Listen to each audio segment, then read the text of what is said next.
Subscribe now and press the bell icon. Never miss an update.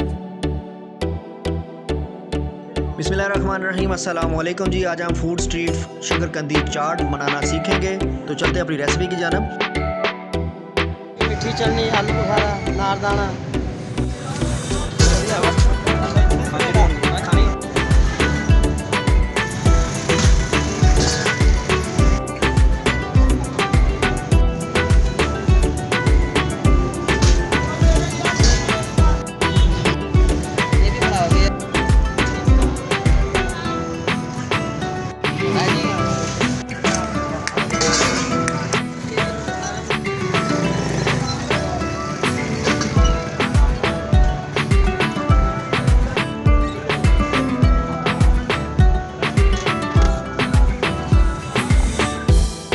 तो नाज़रीन, मुझे उम्मीद है कि आपको ये रेसिपी बड़ी पसंद आई होगी और अब आपके मुंह में पानी भी आएगा। मुझे कमेंट्स में ज़रूर बताइएगा।